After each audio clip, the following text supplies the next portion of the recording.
Hey guys, welcome to another episode of Park Sharks. Here we are in Dothan, Alabama, and this is their DIY. Don't know much about this town. Only been here a handful of times, and that was literally to come here and learn more about this park. And it's a pretty cool city. I haven't spent hardly any time in Alabama. The town itself is actually decently sized. Like, it doesn't feel like a super small little in the middle of nowhere town. We had two local indoor skate parks here, Red Baron and Crimson Heart, back in like 03 to 08 maybe, and they closed down. We just started looking around town for different places that we could probably possibly build out, like little slabs and little flat ground places. We found someone that was gracious enough to let us build a DIY spot here, you know, in the center of Dothan, and I think that's pretty sick.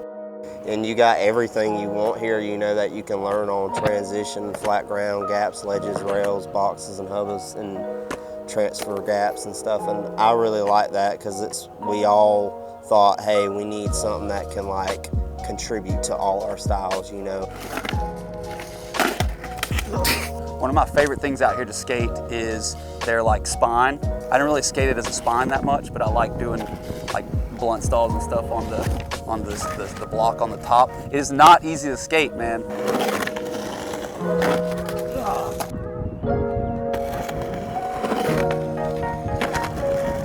It has its problems, just like all DIYs, but it also gives it, that grit gives it personality. So a lot of the skate parks we go to are kind of cookie cutter. A lot of them might be very similar, the same, but every time you go to a DIY, it's always a new experience, and that's why I really love coming to DIYs like this. My favorite thing about this park is that it's like skating street style, literally. Like, you know, everything's not perfect here, you know. It's got its pigmentations in the concrete, and, you know, and the coping and stuff like that isn't perfectly set in and symmetrical, but that's what makes it more exciting for me. I like skating the handrail and the bigger gap.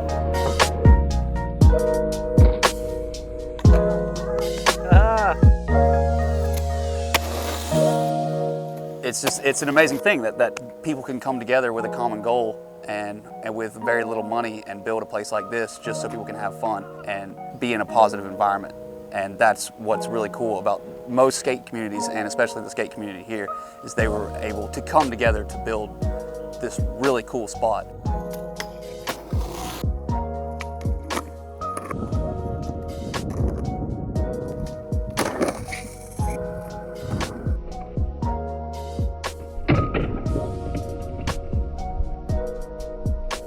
Now that you know a little bit about the Dothan DIY, we want to show you an opportunity that we had to speak to the shop owner here in Dothan about his work with the Skate Park Initiative to get a real skate park. Hey guys, I'm Chino, and we are here in Dothan, Alabama right now at Rad Giant Skate Supply, and we have Phil right here interviewing for us. Tell me a little bit, like, just about your shop. Sure, man. Fanatics started back in 2010. We were always kind of like a community center for the niche hobbies of town, like stuff I did growing up, you know, and I was tired of not being able to find it out there. And so I just talked with my wife and I was like, there's gotta be other dudes into this stuff. So we started that in 2010, and it's kind of just grown into this niche hobby store. And when I say hobby store, people think comics, games, but we really do pretty much all the unsupported hobbies for the community. So disc golf, board gaming, tabletop gaming, and now, like last summer, we added skateboarding as part of the effort to bring in niche hobbies to the area. Now, behind the scenes, we were just talking about, you know, just talking, and you were mentioning how, like, you were bringing in like a new line of boards out. How's that?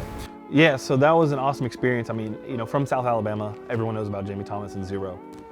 And I mean, so Zero's always been a brand that I've looked up to. So we were lucky enough to have him reach out to us because he's from the area, you know, he wanted to still pitch in. He's tried a lot to help. So he reached out and asked if we wanted to do a board. And we were like, absolutely. And we're just, like, there's only gonna be 100 of them, and Jamie's autographing some of them. And all proceeds are gonna go into the bank account, which will be kind of like earmarked for the city if they ever decide to do something. It's crazy, and it's like, you know, Dothan has a rich history of skateboarding. Like a lot of people only know about Jamie Thomas. And so I always like to make clear that like people know about Dothan's rich history of skateboarding. There's a lot of people who did important things for skateboarding in Dothan, specifically South Alabama, you know. And so for one of those people to have branched off and have a brand as big as Zero and be able to still kind of help us out, I mean, it's priceless, man. You know, like, so we're definitely gonna use it and put our best foot forward with that project. Tell me a little bit more about like the y'all raising the funds like for the city and stuff. Absolutely do. In 2012, we had a really big push for a public park, had an awesome design lined up and everything. And you know, for whatever reason, things just kind of stalled out. And in 2013, after all that stalled out, we started this program called the Dothan Skate Park Initiative, which was really just a group of guys. You know, and we all just wanted to keep that message going. You know, just keep it in the public ear. Flash forward to now, what we're doing is basically we use the skate shop as kind of like a sponsor for any public skate project. So if somebody came in and they were like, hey, I have some land and I want to try and build a spot, you know, we would try and work with them to try and do something. And that's what happened with the slab in Dothan. So the slab in Dothan is kind of like a public skate thing that skaters were doing before Rad Giant even opened. You know, this is just organic skate park.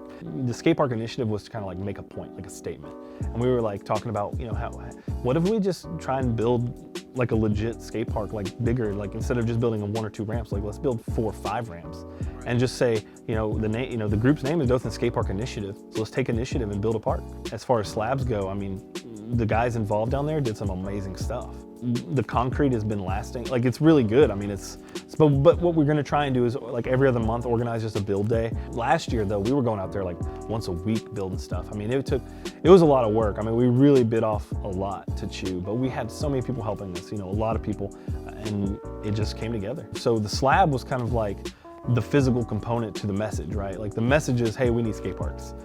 Well, you got the financial component, which is us doing fundraisers.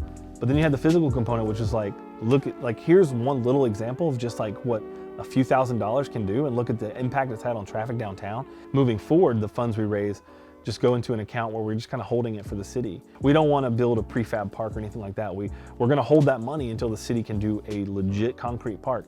And if that doesn't happen, we'll continue to save money for as many years as it takes, and eventually build our own. And I'm sure we can find land and stuff and do that. Like, we will do that. I mean, it happened in Savannah.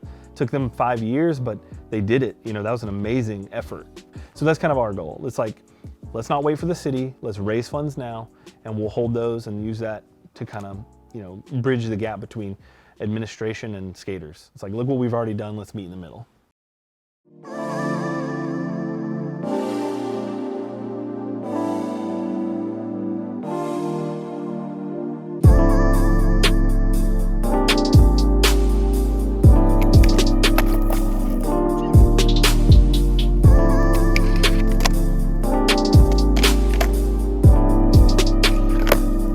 I'd recommend, like, definitely stop through and check it out. Like, you'd be surprised, like, if you come here, you know, and a lot of people don't even know it's here, you know, and it's like a lot of people don't know that, you know, these DIYs exist, but they do in different towns and states. You have to look, you know what I'm saying? If they never do get a skate park, I hope that the DIY is able to stay, because it's a positive thing for the community either way.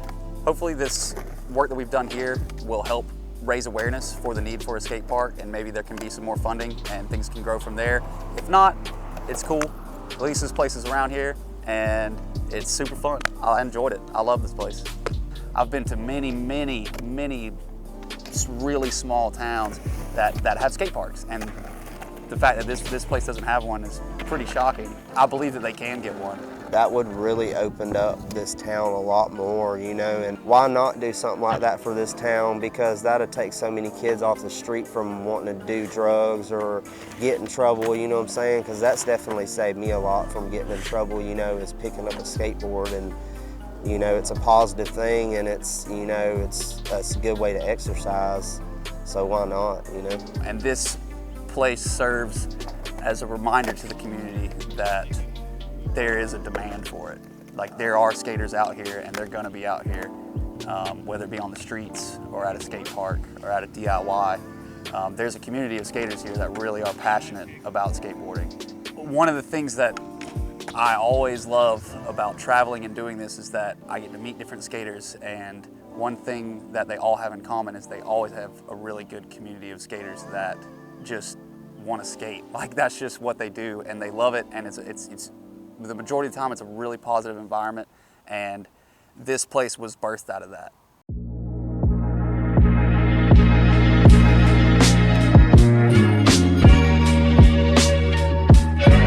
I'm here with my buddy Cedric. Where are we at? Northport Skate Park in Northport, Florida. Northport, Florida.